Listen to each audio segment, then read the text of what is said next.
Hello friends, எப்படி இருக்கீங்க? Last செஷனில் கான்ட்ரிபியூஷன் பற்றி பேசணும். Contribution and the PV ratio. இப்போ ஒரு எக்ஸாம்பிள் ஒர்க் அவுட் பண்ணுறோம். அந்த எக்ஸாம்பிளில் I only told contribution plays ரொம்ப இம்பார்ட்டன்ட் ரோல்னு சொல்லிட்டு. ஸோ கான்ட்ரிபியூஷன் என்னென்னு கற்றுக்கிட்டீங்க, காஸ்ட்னா என்ன டைப் ஆஃப் காஸ்ட்னு தெரிஞ்சுக்கிட்டீங்க.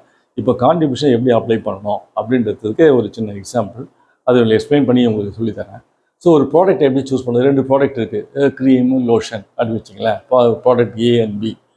ஸோ ப்ராடக்ட் ஏஎன்பியில் பார்த்தீங்கன்னா ஒரு எக்ஸாம்பிள், அந்த எக்ஸாம்பிளில் செல்லிங் ப்ரைஸ் வந்து 100 ரூபா ஒரு உருப்படிக்கு. ஓகே, அதில் வந்து வேரியபிள் காஸ்ட்டு 40 ரூபா. ஸோ கான்ட்ரிபியூஷன் பெர் உருப்படி வந்து 60 ரூபா. ஓகே, ஃபிக்ஸட் காஸ்ட் எவ்வளோ? 50 ரூபா. ஸோ மீதி ப்ராஃபிட்டு 10 ரூபா. Okay, so this one side. இன்னொரு ப்ராடக்ட் இருக்குது பி. இதில் எழுதி ஏதாவது ஒன்று சூஸ் பண்ணோம். இப்போ வந்து ப்ராடக்ட் வந்து selling price 150. So variable cost 100. Okay, so contribution எவ்வளோ? சேல்ஸ் பண்ணி வேரியபிள் காஸ்ட் கான்ட்ரிபியூஷன் இல்லையா? கான்ட்ரிபியூஷன் வந்து ஃபிக்ஸட் காஸ்ட் கஷ்டம் எவ்வளோ வரும்? ப்ராஃபிட். ஸோ இதில் ஃபிக்ஸட் காஸ்ட் வந்து 35. ஸோ கஷ்டம் எவ்வளோ வந்து 15 வந்து லாபம். இதில் 10, இதில் 15. ஸோ இதை விட்டுடுங்க. ஸோ இதுக்கு வந்து இப்போ ப்ராஃபிட் பெர்சன்டேஜ் பார்த்தீங்கன்னா செல்லிங் ப்ரைஸில் எல்லாம் ஒன்று 10%, இதுலேயும் 10%. ஓகே, ஸோ இப்போ வந்து இந்த ப்ராடக்ட் ஏ ப்ராடக்ட் பியில் வந்து எது சூஸ் பண்ணுவீங்க? ப்ராடக்ட் ஏவா ப்ராடக்ட் பியா? உங்களுக்கு கான்ட்ரிபியூஷன் பற்றி தெரியலன்னா நீங்கள் என்ன பண்ணுங்க, நேச்சுரலாக நம்ம இதை தான் சூஸ் பண்ணுவோம்.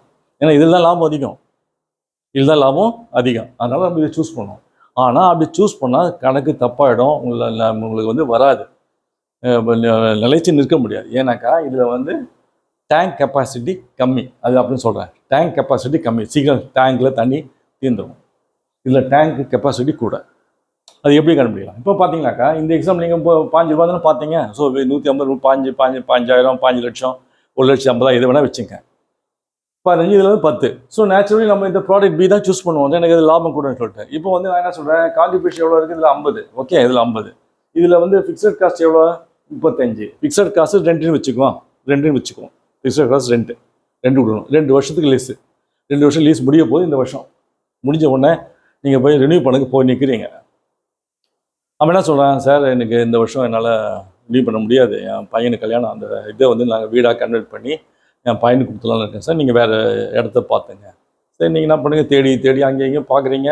கடைசியில் ஒரு நல்ல பில்டிங் கிடச்சிது. பில்டிங் கிடச்சோடனே சார் நான் வரேன். ஆமாம், ஒத்துக்கிட்டான். எவ்வளோ 35 தான் கொடுத்துருந்தேன். இல்லை 35 வர முடியாது, நீங்கள் 2 வருஷத்துக்கு முன்னாடி கதையை பேசுகிறீங்க. இப்போதைக்கு வந்து 45 கொடுத்தா நான் ஒத்துக்குவேன். 45 கொடுத்தா ஒத்துக்குவேன். ஸோ இப்போ எவ்வளோ ப்ராஃபிட்டு? 5லேருந்து 5 ஆயிடுச்சு. அதில் நான் பார்க்க வேண்டிய இடம் இது இல்லை, நம்ம பார்க்க வேண்டியது இதோ 60, 50 கான்ட்ரிபியூஷன். ஸோ அந்த கான்ட்ரிபியூஷனை நம்ம வந்து பிவி ரேஷியோவுக்கு பார்த்தீங்கன்னா 100க்கு எவ்வளோ, அண்ட் சேல்ஸுக்கு வந்து எப்படி கன்வெர்ட் பண்ணுறது பிவி ரேஷியோன்னு சொன்னேன். இந்த 2 ஆல்டர்னேட்டிவ் வரும்போது பிவி ரேஷியோ நம்ம எடுக்கணும். பிவி ரேஷியோனா இதில் வந்து பாருங்கள், இது வந்து 100, இது 150 செல்லிங் ப்ரைஸ். இது வந்து குதிரை, இது யானை. இது 2 கம்பேர் பண்ண முடியாது. எல்லாம் ஒன்று குதிரை ஆகணும், 2 யானை ஆகணும். ஸோ 100க்கு நம்ம பிவி ரேஷியோ போடும்போது, பிவி ரேஷியோ என்ன சொல்லியிருக்கேன், கான்ட்ரிபியூஷன் பை சேல்ஸ் இன்ட்டு 100. அது 60. இது வந்து 60%. இது 100க்கு 60 கொடுக்குது கான்ட்ரிபியூஷன். இது 100க்கு எவ்வளோ கொடுக்குது? பாதி தான் கொடுக்குது. ஸோ இது டபுள். அதனால கான்ட்ரிபியூஷன் எது அதிகமாக இருக்கோ அதை தான் நீங்கள் சூஸ் பண்ணணும். ஃபிக்ஸட் காஸ்ட் வந்து remain the same. Period cost அது நம்ம எடுக்கவே கூடாது. நம்ம எடுக்க வேண்டியதெல்லாம் உங்கள் ஆப்ரேஷனல் எஃபிஷியன்சி, உங்களுடைய ப்ரொடக்ஷனில், உங்களுடைய உற்பத்தியில் எவ்வளோ திறன் அதிகமாக இருக்குது, அதுலேருந்து எவ்வளோ வருது அதிகமாக. ஃபிக்ஸட் காஸ்ட் நாளைக்கே நீங்கள் வந்து உங்கள் மாமனார் வந்து ஒரு வீடை கொடுத்துட்டா, சொந்த வீடை கட்டி கொடுத்தா வச்சுங்க, என்ன பண்ணுங்க, இது இல்லை 0 ஆகிடும். எவ்வளோ ப்ராஃபிட்டு? 15, இது 35, இன்னும் எவ்வளோ ப்ராஃபிட் வந்து 50. அப்படியே கான்ட்ரிபியூஷன் அப்படியே ப்ராஃபிட் ஆகிடும். ஸோ இதை பார்க்கக்கூடாது. நமக்கு வந்து இதுதான் முக்கியம், கான்ட்ரிபியூஷன் பார்க்கணும். ஸோ ஃபிக்ஸட் காஸ்ட் சேஞ்ச் ஆகும், பீரியட் சேஞ்ச் ஆகும், ரிமைன் த சேம். அந்த பீரியட் வரைக்கும் அது ஒன்றும் மாறாது. ஆனால் நமக்கு வந்து மாறக்கூடியது வந்து எஃபிஷியன்சி, இது வந்து கான்ட்ரிபியூஷன். அதனால தான் மோஸ்ட் ஆஃப் பிஸ்னஸ் வந்து பிவி ரேஷியோ அதிகமாக்குறாங்க. கான்ட்ரிபியூஷன் அதிகமாக்கணும், பிவி ரேஷியோ அதிகமாக்கணும். கான்ட்ரிபியூஷன் அதிகமாக்கினா ப்ராஃபிட் கூட, பிவி ரேஷியோ அதிகமாக்கினா ப்ராஃபிட் கூட. ஓகே, இந்த கேஸில் பிவி ரேஷியோட 60, இந்த கேஸில் 33. அதனால் வந்து ப்ராடக்ட் ஏ தான் சூஸ் பண்ணலாம். அது எப்படி எக்ஸ்பிளைன் பண்ணுறது அப்படின்னாக்கா, பார்த்தா வச்சுங்க. இப்போ வந்து பி ப்ராடக்ட்டில் வந்து பார்த்தீங்கன்னாக்கா டேங்க் கம்மி, கான்ட்ரிபியூஷன் கம்மி. இதோட கான்ட்ரிபியூஷன் 33. ஆனால் இந்த 33 வச்சுங்க. இது 33,000 லிட்டர் டேங்க்கு. பார்த்தீங்கன்னா இது வந்து பார்த்தீங்கன்னா இது வந்து நல்லா டேப்பு வைடாக இருக்குது. இது தண்ணி வருது, வாட்டர் ஃப்ளோனா ப்ராஃபிட்டு. இது ஐயோ இவ்வளோ ப்ராஃபிட் இவ்வளோ வருது அப்படின்னு பார்த்தீங்கன்னாக்கா சீக்கிரம் டேங்க் காலி ஆகிடும். ஆனால் இந்த கேஸில் டேப்பு கொஞ்சம் சைஸ் கம்மி, அதனால வாட்டர் ஃப்ளோ கொஞ்சம் கம்மியாகுது, ப்ராஃபிட் கொஞ்சம் கம்மியாகுது. ஆனால் டேங்க்கு கூட வந்துக்கிட்டே இருக்கும். இது சீக்கிரம் தீர்ந்துடும், இது வராது, சித்திராது. நாளைக்கு ஃபிக்ஸட் காஸ்ட்டை அட்ஜஸ்ட் பண்ண போகும்போது டேப்பை நம்ம கொஞ்சம் பெருசாக்கலாம். ஃபிக்ஸட் காஸ்ட்டை நீங்கள் நாளைக்கு மேனேஜ் பண்ணும்போது, சரியாக ஹேண்டில் பண்ணும்போது, சொந்தமாக எதாவது வாங்கும்போது, சேவ் பண்ணியெல்லாம் ப்ராஃபிட்லாம் பண்ணியெல்லாம் வாங்கும்போது அந்த டேப்பு கொஞ்சம் பெருசாகிடும். ஏன் பெருசாகுதுனாக்கா ஃபிக்ஸட் காசு குறையும்.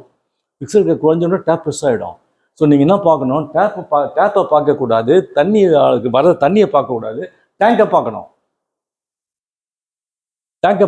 ஸோ ஏ வந்து டேங்க் பெருசு, பிக்கு டேங்க் கம்மி. ஆனால் இப்போதைக்கு பார்த்தீங்கன்னா அதிகமாக வர மாதிரி தெரியும், ஆனால் முடியாது, டேங்க் சீக்கிரம் காலி ஆகிடும். அதனால் நம்ம என்ன பார்க்கணும், கான்ட்ரிபியூஷனை பார்க்கணும். கான்ட்ரிபியூஷன் பெர் யூனிட் பார்க்கணும். அது முக்கியமானது. அப்படி பார்க்கும்போது நம்ம ஒரு ப்ராடக்ட் எவ்வளோ கான்ட்ரிபியூஷன் அப்படின்னு பார்க்கும்போது நமக்கு வந்து முடிவு எடுக்கலாம், டிசிஷன் எடுக்கலாம், எந்த ப்ராடக்டா. ஆனால் வந்து அதில் இது இருக்கக்கூடாது, அது அந்த பற்றாக்குறை இருக்கக்கூடாது. மெஷின் ஹவர்ஸில் பற்றாக்குறை இருக்கக்கூடாது, லேபரில் பற்றாக்குறை இருக்கக்கூடாது, மெட்டீரியலில் பற்றாக்குறை இருக்கக்கூடாது. இந்த மாதிரி ஸ்கேஸ் லிமிட்டிங் ஃபேக்டர்னு பேர், கீ ஃபேக்டர் பேர். இந்த கீ ஃபேக்டர் இருந்ததுன்னா அது கான்ட்ரிபியூஷன் பெர் யூனிட் வராது, ஒரு ரூபாய்க்கு கான்ட்ரிபியூஷன் வராது. கீ ஃபேக்டருக்கு எவ்வளோ கான்ட்ரிபியூஷன், ஒரு கீ ஃபேக்டருக்கு எவ்வளோ கான்ட்ரிபியூஷன் அப்படின்னு மாத்திரம் அது தனியாக பின்னாடி எடுப்போம் கிளாஸை. இப்போதைக்கு கான்ட்ரிபியூஷன் பெர் யூனிட், அதில் வந்து நம்ம வந்து கான்ட்ரிபியூஷன் தான் பார்க்கணும். பிவி ரேஷியோ அனலைஸ் பண்ணி எந்த பிவி ரேஷியோ அதிகமாக இருக்கோ அதை தான் நீங்கள் சூஸ் பண்ணணும். அது மாதிரி சூஸ் பண்ணும்போது உங்களுக்கு வந்து ஈஸியாக நீங்கள் லாபத்தை பெருக்கலாம், ஈஸியாக மேனேஜ் பண்ணலாம். ஸோ உங்களுக்கு புரிஞ்சுக்குன்னு நினைக்கிறேன். Till we meet again friends. Thank you, take care.